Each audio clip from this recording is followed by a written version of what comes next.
wajah-wajah ceria dari teman-teman karena sudah selesai, sementara saya belum ya. Dari puji Tuhan, malam hari ini kita punya kesempatan untuk membaca firman Tuhan.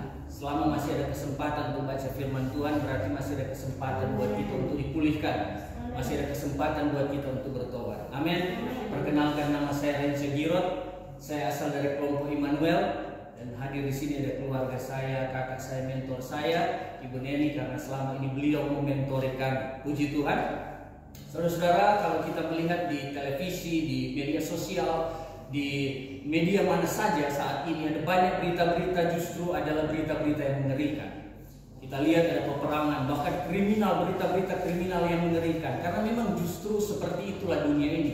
Dunia hanya bisa memberikan berita-berita yang mengerikan, saudara-saudara. Kalaupun dunia memberikan berita yang sukacita, itu semua, saudara-saudara. Bahkan ada kesaksian kita dengar orang-orang kaya yang memiliki kekayaan yang berlimpah, rumah besar, mobil yang banyak, tapi pada ujungnya dia tidak dapat menikmati kekayaan itu. Kenapa? Karena kekayaan sukacita yang dia dapat itu sukacita yang semu, saudara-saudara. Tapi sebagai orang Kristen, kita perlu bersukacita. Persoalannya, kita sering menikmati sukacita dari hasil-hasil yang semu, saudara-saudara. Nah, kita akan berbicara tentang sukacita hari ini, dan saya mengajak kita membaca Alkitab di dalam kitab Filipi pasal 3 ayat yang pertama. Filipi 3 ayat 1 yang berbunyinya demikian. Sebenarnya dia tidak berbunyi kalau tidak dibaca, saudara-saudara. Akhirnya saudara-saudaraku, bersukacitalah dalam Tuhan.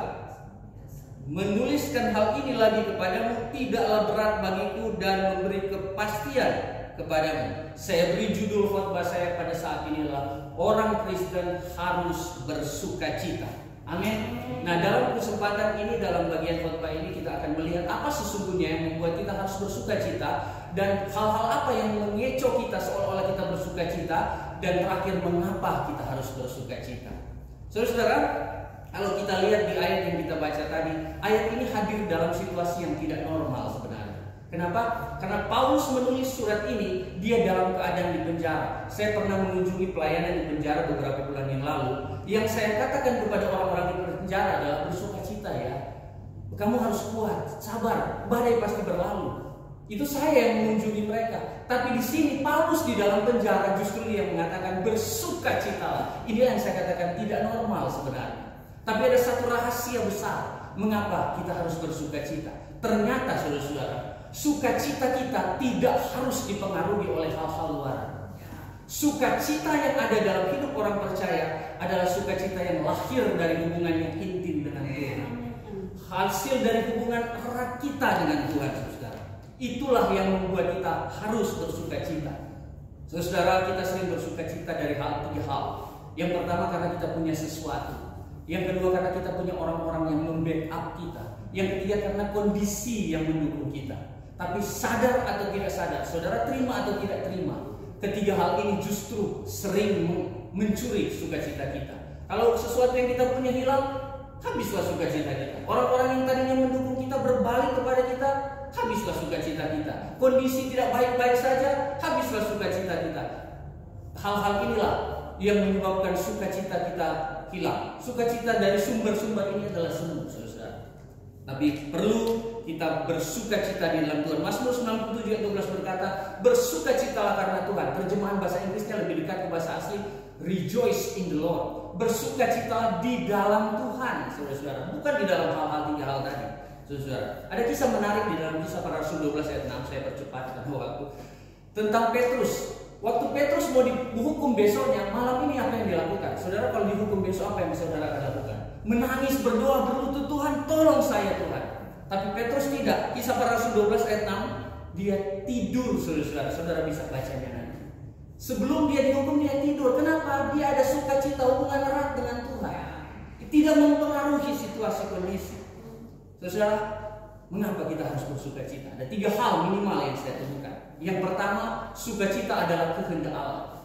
Karena dikatakan bersukacitalah senantiasa, itu kalimat perintah, imperatif, sesuatu yang harus kita buat. 1 Tesalonika 5 ayat 16, bersukacitalah senantiasa.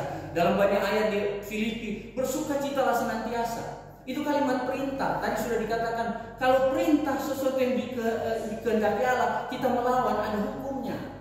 Saudara, seperti itu. Senantiasa, bukan hari ini bersuka cita, besok tidak, kemudian bersuka cita, tetapi senantiasa. Alasan yang kedua, mengapa kita harus bersuka cita? Karena kita adalah saksi-saksi Tuhan. Orang bisa berkata, benar dia adalah anak Tuhan. Saudara tahu, orang-orang mulai bosan dengan fasih berbicara mungkin seperti saya. Tapi mereka melihat khotbah yang hidup, benar dia adalah anak Tuhan. Kita membawa kesaksian, dengan kesaksian bersuka cita. Dan yang ketiga, kenapa kita harus bersuka cita? Nehemia 8 ayat 10. Sukacita itu adalah perlindungan, kekuatan buat kita. Sukacita adalah senjata buat kita untuk melawan si jahat. Bukankah si jahat suka kalau kita berduka cita? Dia akan tertawa lihat anak Tuhan berduka cita. Tapi dengan kita bersuka cita, saudara-saudara, setan akan gemetar dan takut melihat kita. Karena 3 alasan ini yang perlu kita ingat malam hari ini dengan kesempatan yang sangat singkat. Sukacita adalah kehendak Allah. Sukacita menunjukkan bahwa kita adalah saksi-saksi Tuhan. Sukacita melumpuhkan kekuatan si jahat. Tidak terpengaruh dengan keadaan situasi. Saya sisipkan, baru-baru saya mendengar mentor Real Rumengan, orang tuanya meninggal.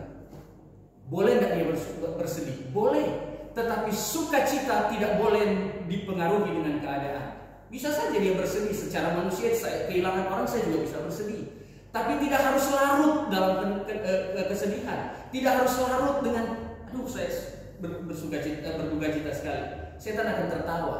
Kita boleh bersedih, tapi mari kita ingat, kita perlu bersuka cita karena itu adalah perintah Tuhan. Membuat iblis gemetar kalau anak Tuhan suka cita, saudara. Setan itu sudah lama hidup, tapi kalau kita dia sudah lebih tahu dengan kita, kekuatannya jauh lebih besar dari kita. Tapi kita punya Tuhan, dengan sukacita yang kita punya, dia bisa gemetar. Demikian firman Tuhan hari ini mengajak kita semua untuk tetap bersuka cita di dalam Tuhan. Puji